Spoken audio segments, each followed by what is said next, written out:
بسم الله الرحمن الرحيم. السلام عليكم ورحمة الله وبركاته. إن الحمد لله نحمده ونستعينه ونستغفره ونستهديه والصلاة والسلام على أشرف الأنبياء والمرسلين محمد وآله وصحبه أجمعين أما بعد.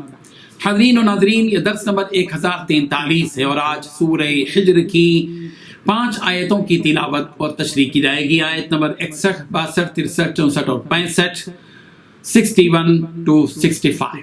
چلیے سب سے پہلے ان 5 آیتوں کی تلاوت کرتے ہیں، لفظی ترجمے اور ترجمے کے بعد تشریح کرتے ہیں۔ اعوذ باللہ من الشیطان الرجیم، بسم اللہ الرحمن الرحیم۔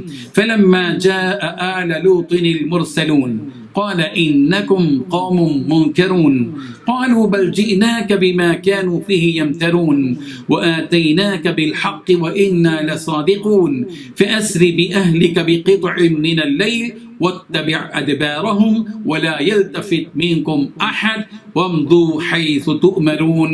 صدق اللہ العظیم۔ لفظی ترجمہ یوں ہے، فلما جاء، پھر جب آئے آل لوط کے پاس المرسلون، وہ بھیجے ہوئے فرشتے، قال، حضرت لوط علیہ السلام نے کہا، انکم قوم، بے شک تم لوگ تو منکرون، اجنبی ہو۔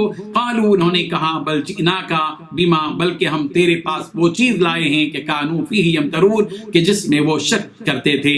وَأَتَيْنَاكَ، اور ہم تیرے پاس حق لائے ہیں، وَإِنَّا، اور بے شک ہم لصادقون، یقیناً سچے ہیں۔ فَأَسْرِ بِأَهْلِكَ، چنانچہ لے چل تو اپنے گھر والوں کو، بِقِطْعٍ مِّنَ اللَّيْلِ، رات کے ایک حصے میں، وَاتَّبِعْ أَدْبَارَهُمْ، اور تو چل ان سب کے پیچھے، وَلَا يَلْتَفِتْ، اور پیچھے مڑ کر نہ دیکھے، مِنكُمْ أَحَدٌ، تم میں سے کوئی بھی، وَامْضُوا، اور تم چلے جاؤ، حَيْثُ تُؤْمَرُونَ، جہاں کا تم کو حکم دیا جا رہا ہے۔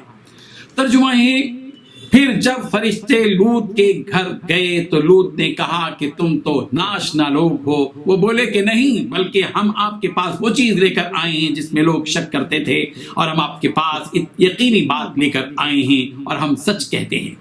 تو آپ کچھ رات رہے سے ہی اپنے گھر والوں کو لے نکلیں اور خود ان کے پیچھے چلیں، اور آپ میں سے کوئی شخص پیچھے مڑ کر نہ دیکھے، اور جہاں آپ کو حکم ہو وہاں چلے جائیے۔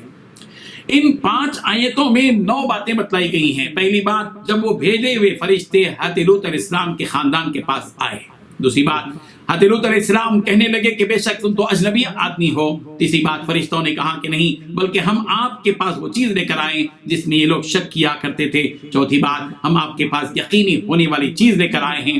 پانچویں بات، اور ہم سچے ہیں۔ چھٹی بات، اے لوط، آپ رات کے کسی حصے میں اپنے گھر والوں کو لے کر نکل جائیے۔ ساتویں بات، آپ ان کے پیچھے ہو جائیے۔ آٹھویں بات، اور تم میں سے کوئی بھی پیچھے پھر کر نہ دیکھے۔ نویں بات، اور تمہیں جس جگہ جانے کا حکم ہوا ہے اسی طرف چلے جائیں۔ حضرت ابراہیم علیہ السلام سے ملاقات کے بعد فرشتوں کی یہ جماعت حضرت لوط علیہ السلام کے خاندان کے پاس آئی۔ یہ فرشتے حضرت لوط علیہ السلام کے خاندان کے پاس نوجوان اور خوبصورت چہروں کے ساتھ آئے۔ اس وقت یہ قوم اپنے شہر صدوم میں رہتی تھی۔ حضرت لوط علیہ السلام اور ان کی قوم نے فرشتوں کی اس جماعت کو نہیں پہچانا کہ یہ فرشتے ہیں۔ وہ تو یہی سمجھتے رہے کہ یہ نوجوان جو خوبصورت ہے انسان ہے، جس طرح حضرت ابراہیم علیہ السلام نے بھی فرشتوں کو انسانی سمجھا تھا۔ حضرت لوط علیہ السلام نے فرشتوں کی اس جماعت کو دیکھ کر کہا کہ تم تو اجنبی لوگ ہو، میرے نزدیک تم کوئی معروف لوگ نہیں ہو، میں تو تمہیں اجنبی محسوس کرتا ہوں۔ تمہارا کس قوم سے تعلق ہے؟ آخر تم لوگ کس برادری کے لوگ ہو؟ سورہ ہود کی آیت نمبر 77 میں الفاظ موجود ہیں، وَلَمَّا جَاءَتْ رُسُلُنَا لُوطًا سِیءَ بِهِمْ وَضَاقَ بِهِمْ ذَرْعًا، جب ہمارے بھیجے ہوئے فرشتے حضرت لوط علیہ السلام کے پاس آئے، وغیرہ وغیرہ۔ دراصل حضرت لوط علیہ السلام تو اس بات کا خوف ہوا کہ یہ خوبصورت نوجوان ہیں، کہیں قوم کے لوگ ان کے ساتھ برا سلوک نہ کریں۔ فرشتوں نے حضرت لوط علیہ السلام کے اس خوف کو اس جواب سے دور کر دیا اور انہیں مطمئن بھی کر دیا کہ آپ کو گھبرانے کی کوئی ضرورت نہیں ہے، آپ کی قوم کے مجرم لوگ ہمیں کسی قسم کی کوئی تکلیف نہیں پہنچا سکتے۔ کہنے لگے حقیقت یہ ہے کہ ہم آپ کے پاس وہ چیز لے کر آئے جس کے بارے میں وہ لوگ شک میں پڑے ہوئے ہیں۔ اے لوط، ہم وہ چیز لے کر آئے جس سے آپ کو خوشی ہوگی، یعنی وہ ہلاکت، عذاب اور تباہی لے کر ہم آپ کے پاس آئے ہیں، جس عذاب کے واقع ہونے کے بارے میں یہ لوگ شک میں پڑے ہوئے ہیں، بلکہ اس عذاب کے ان کے پاس آنے سے پہلے وہ اس عذاب کو جھٹلا رہے ہیں۔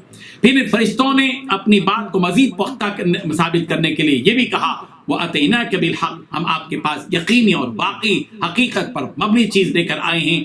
یہ ایسی ثابت بات ہے جس میں کسی قسم کا کوئی شک نہیں ہے، اور وہ حقیقت یہ ہے کہ آپ کی قوم پر عذاب آ کر رہے گا، اور یہ حقیقت ہے کہ اللہ تعالیٰ فرشتوں کو حق بات کے ساتھ ہی بھیجتے ہیں، جیسا کہ اسی سورہ حجر کی آیت نمبر 8 میں کہا گیا مَا نُنَزِّلُ الْمَلَائِكَةَ إِلَّا بِالْحَقِّ، ہم تو فرشتوں کو حق کے ساتھ ہی بھیجتے ہیں۔ اور فرشتوں نے اپنی سچائی کو اس جملے سے مضبوط بھی کر دیا کہ وَإِنَّا لَصَادِقُونَ، اور ہم بے شک سچے ہیں، یعنی ہم نے جس عذاب کی اطلاع آپ کو دی ہے یہ اطلاع سچی ہے، اور ہم ضرور اس قوم کو جو مجرم ہیں ہلاک کرنے والے ہیں، اور اے لوط آپ کو اور آپ کے اتباع کرنے والوں کو نجات دے دیں گے۔ اس کے بعد فرشتوں نے حضرت لوط علیہ السلام کو حکم دیا کہ آپ رات کے کسی حصے میں اپنے گھر والوں کے ساتھ یہاں سے نکل جائیں، آپ ان گھر والوں کو اپنے سامنے رکھیں اور آپ ان کے پیچھے پیچھے رہیں تاکہ آپ کے خاندان کا کوئی فرد چھوٹنے نہ پائے اور ان میں سے کوئی لوٹ کر واپس بھی نہ جائے۔ ہاں، یہ بات سب کے ذہن میں رہے کہ آپ کے خاندان کا کوئی فرد پیچھے مڑ کر نہ دیکھے، اور جس طرح جانے کا حکم ہوا ہے، جس طرف جانے کا حکم ہوا ہے اسی طرف چلے جائیں۔ حضرت لوط علیہ السلام کو اپنے خاندان کے افراد کے ساتھ شہر صدوم سے نکل کر جس علاقے کی جانب جانے کا حکم ہوا تھا وہ علاقہ شام ہے، بعض مفسرین نے اردن بھی مراد لیا ہے۔ پیچھے مڑ کر نہ دیکھنے کا حکم دیا گیا کہ اگر تم لوگ قوم پر عذاب کی کوئی آواز سنو تو اس کی طرف مڑ کر مت دیکھو، وہ جس عذاب میں مبتلا ہو رہے ہیں ان کو اسی حال میں چھوڑ دو تاکہ تمہارا دل ان کے حق میں نرم نہ ہو۔ اللہ تبارک و تعالیٰ ان واقعات سے ہم سب کو سبق حاصل کرنے کی توفیق عطا فرمائے۔ وآخر دعوانا ان الحمد للہ رب العالمین۔